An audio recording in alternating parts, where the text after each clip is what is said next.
Okay, again, so while we're waiting for folks to come in, everybody should be on in Canvas reading this section on collection of hair evidence. Collection of hair evidence. Once I think I got most of the folks in, we'll go ahead and get started. Collection of hair evidence in Canvas. That's where everybody should be. Again, there's a lot of vocabulary, so please make note of that.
All right, good morning. Good morning. If you just logged in, you are in Canvas on the page that says collection of hair evidence. That's where you should be.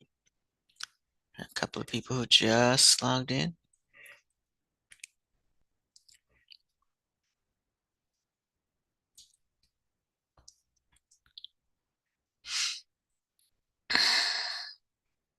Collection of hair evidence. Please read that page over.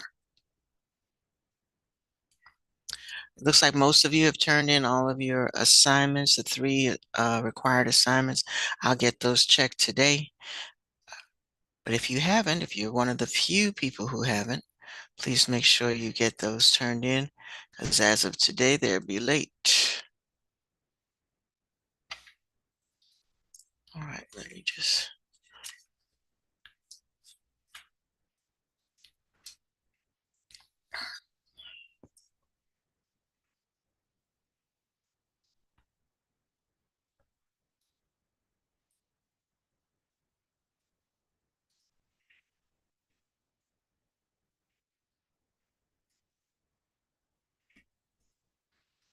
Okay, I'm going to do attendance. I mark folks absent. That usually brings them to class.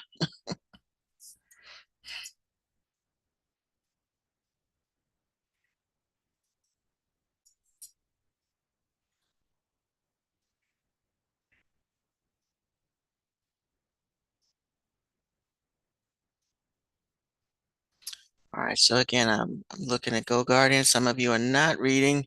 You should be on Canvas. Everybody should be on Canvas.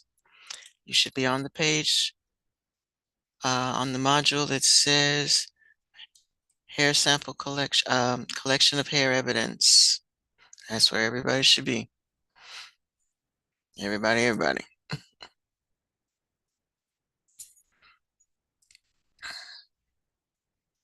If you're not there, then you're logged in doing nothing.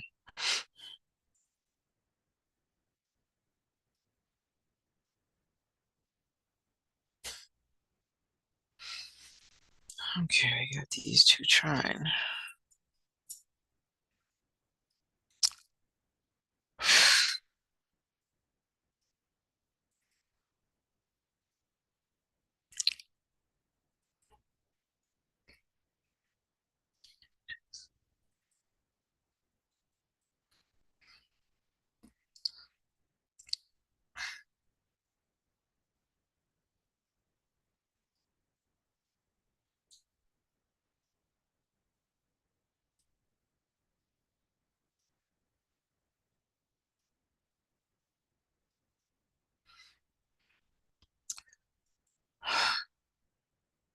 Okay, there's one.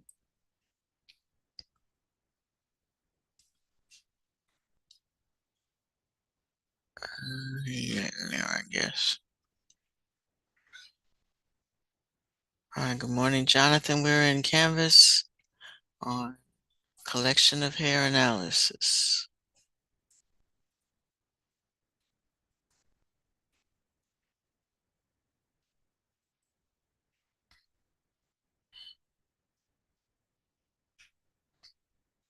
Hmm.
Okay,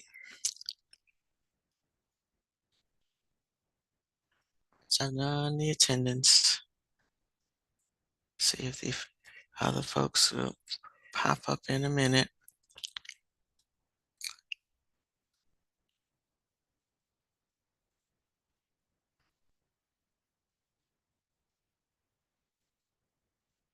All right, so I'm gonna let you get back to, there's one. I'm gonna let you get back to reading in a minute. We've been watching a series on forensics hair analysis, and so this is the third part in the series. So I'm gonna go ahead and uh, show this one, and then I'll let you get back to reading.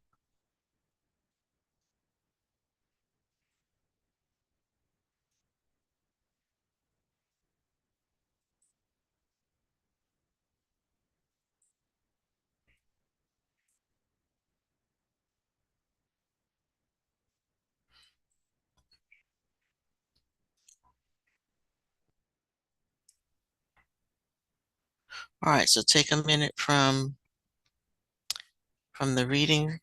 Don't lose a page, and we're gonna watch this third installment.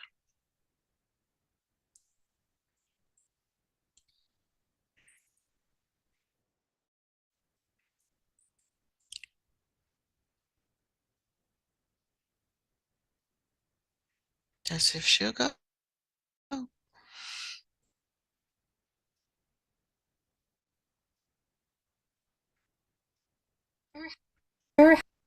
How we can determine what the texture of a hair is based on its cross-sectional area or its microscopic appearance.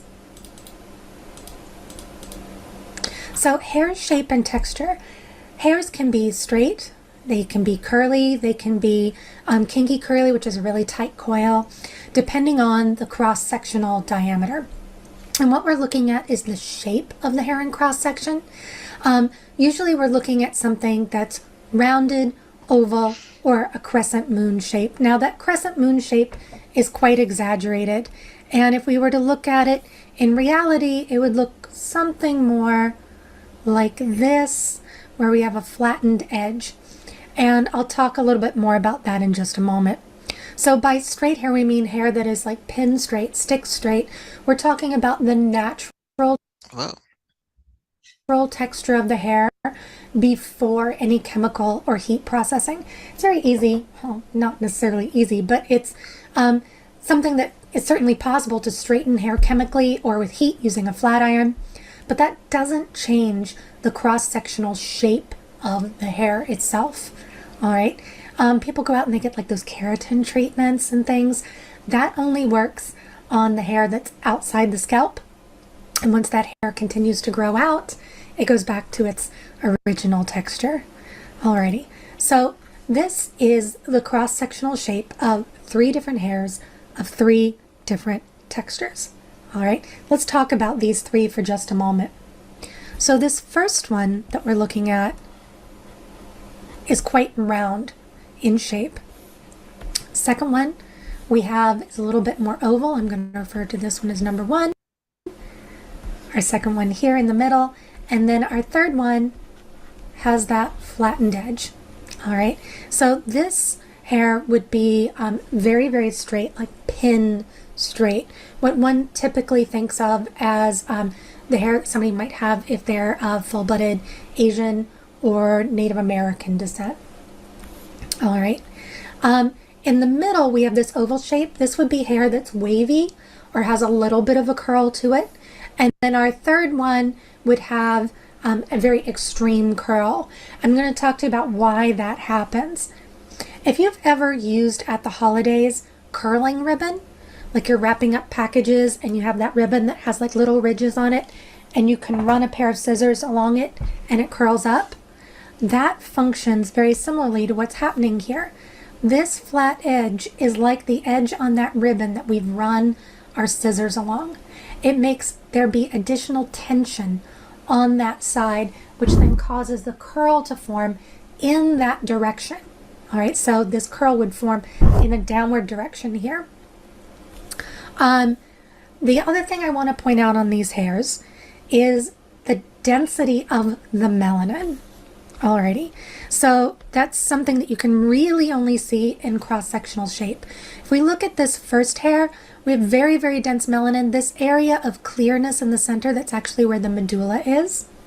Here in our second hair, the melanin is much less dense. The majority of it is that pheomelanin, that lighter melanin. Here, the majority of this melanin would be that darker melanin or eumelanin. In our third hair, once again, you can see that central area that's primarily blank. That's where our medulla would be. And in addition, you have very heavy pigmentation to the outside, not quite as heavy on the curved side. Alrighty, so that allows us to know something about the texture of the hair. So this hair would be straight. Hair number 2 would be wavy to curly. And hair 3 would be very curly.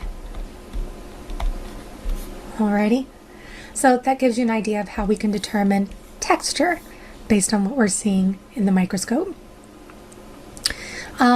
Now, let's go on to talk about other things that we can see in hairs. One of the things that's very evident when you look at a hair underneath the microscope is whether there are any types of damage to that hair. So hair damage can be chemical, it can be heat-based, or it can be mechanical. And we're going to talk about several different types of this damage. Alrighty. So heat-based damage includes 2 main things, and those are bubbling and burning, and I'm going to talk about both of those now. So here in the second hair, we see a type of damage called bubbling. All right. Now, bubbling happens when you have a hair that has extreme heat damage. And usually this forms because hair that was damp was heated to an extreme temperature. I'll give you an example. Maybe somebody was really impatient. They took a shower, their hair was damp, and they decided they wanted to straighten their hair with a hair iron. So they turn the hair iron really high up, and they get this creation of steam from the hair as they iron it out. But what happens is there's actually moisture trapped between the keratin fibers of the cortex of that hair. And just like popcorn, when that moisture that's trapped in the keratin gets turned into steam, pressure builds, and it causes it to expand. And that expansion, just like in a popcorn kernel, makes the popcorn pop, causes the formation of these bubbles. Those bubbles in the hair, you can see another one here, are weak spots. And those are points where that hair is much more likely to break and then fall out. So if we found hair like this at a crime scene that had high levels of bubbling, we would know that somebody that used a lot of heat on their hair. Now, not to be sexist, but oftentimes this tends to be a female who is putting their hair through a little bit more torture than many guys do. All right, burning is pretty straightforward. We've all seen those terrible YouTube videos of somebody burning, literally burning their hair. You can see that in the hair as well. Oops, didn't mean to go back. There we go. Now, mechanical damage, on the other hand, includes things like cutting, tearing, or stripping of the cuticle. In our top image, this is a cuticle that has been completely stripped. The way that this normally happens is a 1-2 punch of heat damage, causing the cuticle to lift, and then mechanical damage actually ripping the cuticle off of the hair. Okay, so if you get that happening, this is when you think of like 80s hair or New Jersey hair where somebody's back combing the hair, causes those cuticle flakes, those cuticle scales to bend back from the hair itself, and eventually they break off. So what you are looking at here in this diagram is actually naked cortex with just a few scales of the cuticle left. Oof, pretty extreme stuff. Alrighty. Now, another type of damage that we're all pretty familiar with is split ends. But have you ever seen a split end under extreme magnification? Looks horrifying. Look at that. It's like cables that have sprung out from a tension bridge. These are all views of split ends. Now, split ends are a classic type of mechanical damage, and it can be made worse by adding heat or chemical treatment to that hair. Now, let's take a look at color treatment in hair. Here we have hair that has been bleached and hair that has been dyed. Now, the reason why bleaching is so damaging to hair is, remember where the melanin is in your hair? The melanin is in the cortex, and the cortex is hidden under the cuticle. In order to bleach hair, one has to actually get to the melanin and chemically alter it or destroy it. And in order to do that, those scales of the cuticle have to be lifted up so that the cortex can be accessed. That's one of the reasons why bleaching hair is so damaging. Now, dyeing, on the other hand, oh, and by the way, if you look at this bleached hair, you can see you don't see any pigment granules in there anymore. They're still in there, they've just been chemically broken down, so they no longer have the appearance they once did. Now, if you look in the dyed hair, you can still see some tiny granules of pigmentation in it. However, it has this uniform color throughout, and that's because the dye is kind of overlaid over the top of the existing color. Okay? So that's the difference between bleaching and dyeing, and why bleaching is so much more damaging to hair, because you're lifting all the scales of the cuticle. I don't know why I feel like I have to do that. It allows mechanical and heat damage to also happen much easier. Now let's talk a little. All right, wow, I'm gonna pause it there for a sec. That looks like a commercial coming up. We don't get a chance to go in the lab. So one of the reasons that this is helpful is so that you actually get some hands-on. If you were an investigator, these are the kinds of things you would be looking at. You've got thousands of unread emails. Hold You're on. missing opportunities and blocking your team. What if you... Okay. I'm gonna pause it there for a Let's sec. talk a little bit about. All right, so you kind of have this part in your canvas. Again, not showing this for no reason at all. If we were in a science classroom, we would try to get some hands-on experience where you would look at the hair samples under the microscope, try to get an activity going for you where you would look at hair samples. So this is the best I can do. So please do give it some attention. I know it's a little bit long on this one, but this is equivalent to trying to get you some hands-on experience as to looking under the microscope what hair looks like if you were an investigator. Now we will have an investigative activity, and so you need to keep in mind what kinds of things are you looking for when you do this investigation, and what good is the hair sample going to do for you? What is it going to tell you? So this is what she's trying to explain to you. What information can you get from just looking at hair samples?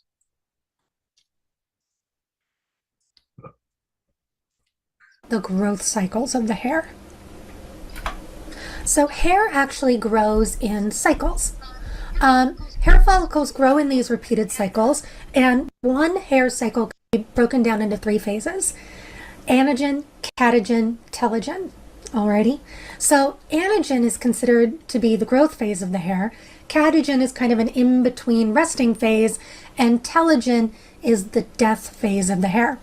If we look at this diagram, you can see we start in anagen, we have an active growing follicle, and as we go into catagen, that follicle, the hair kind of pulls away from the follicle and the follicle starts to die.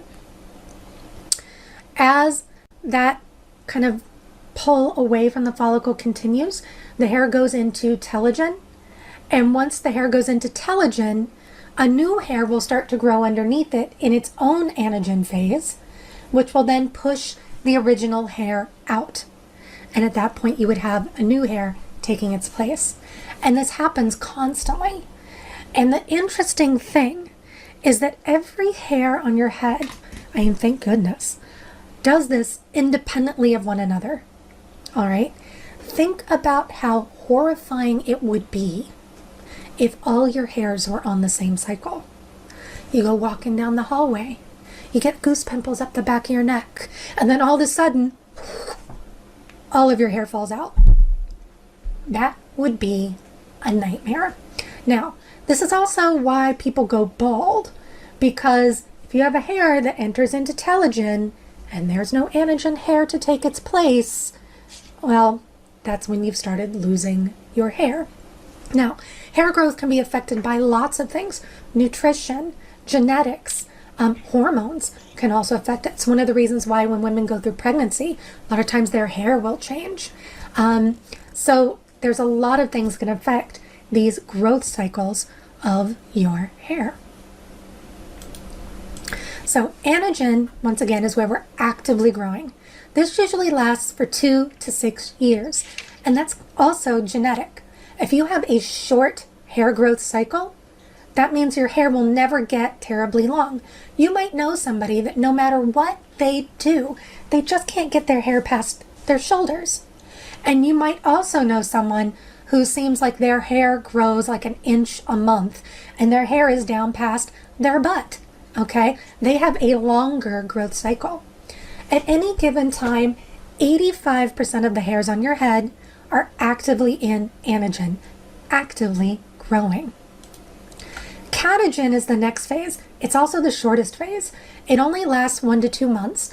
1 to 2 weeks. It's a transitional resting phase for that hair before it enters into telogen, or the death phase.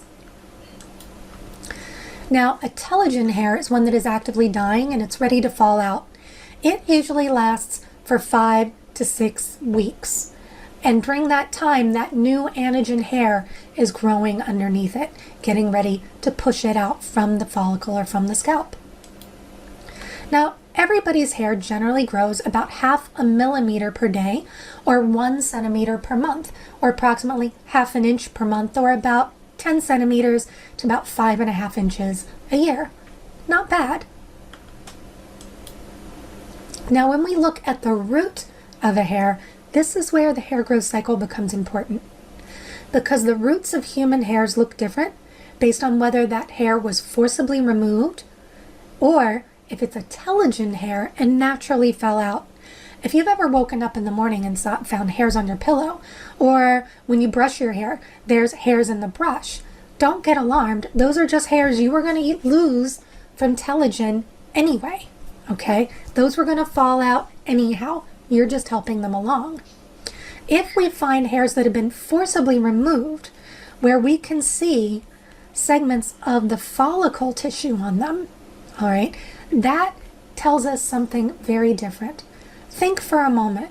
What would finding a group of hairs that were forcibly removed versus ones that had fallen out, what would that tell us about a crime scene? Right, if we find a large number of forcibly removed hairs, that means that in general, we have some type of violence that happened at the scene of that crime, because hairs don't get ripped out on their own.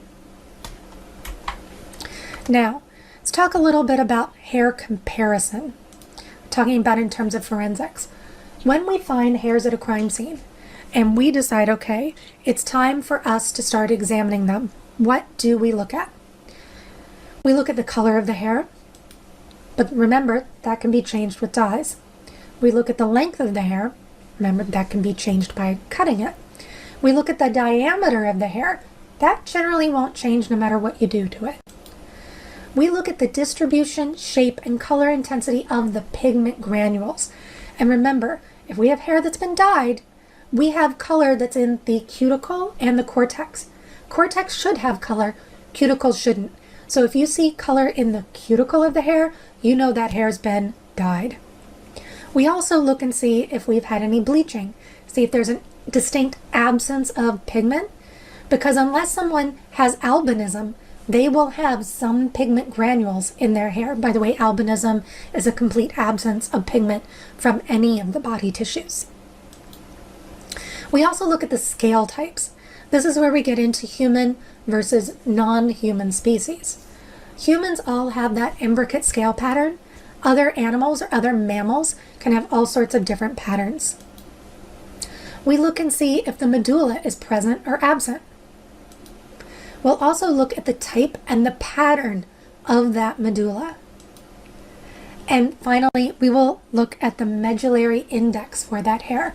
Remember, a medullary index of greater than 1/2 is usually an animal. A medullary index of less than 1/3 is usually a human. Now, how are hairs collected from a crime scene? Usually questioned hairs have to be accompanied by an adequate example of control samples, either from a suspect or a victim. So we might also collect hairs from others who might have deposited hair at the scene. If there were a number of people that were living in a certain area and we found lots of hairs there, you might collect hair samples from everyone who lived in that house. Oops, sorry. Now, what is a control sample? A control sample is usually 50 full-length hairs taken from random places on the scalp, because different areas on the head can have a different hair texture.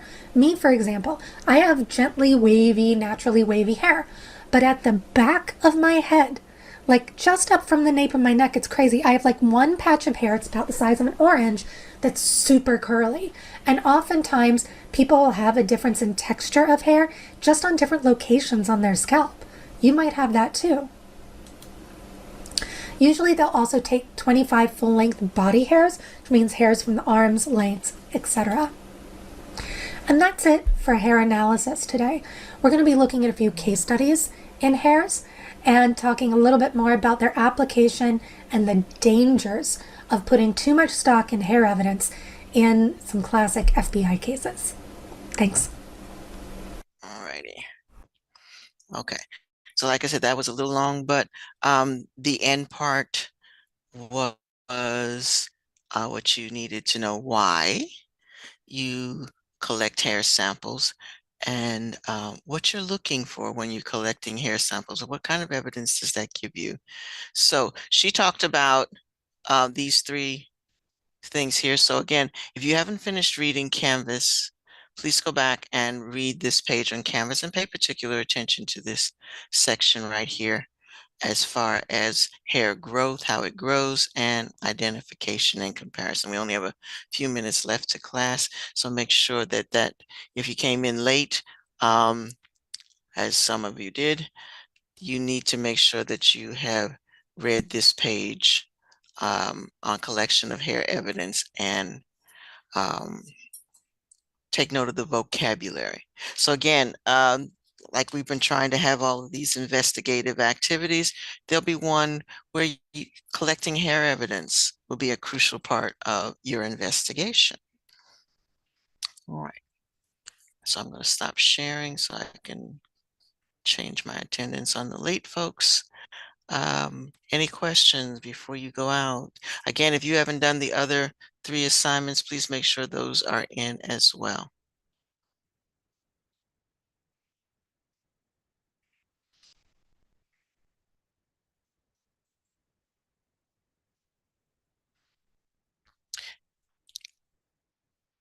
And if you missed any of that video is also in the playlist. So if you need to watch it again,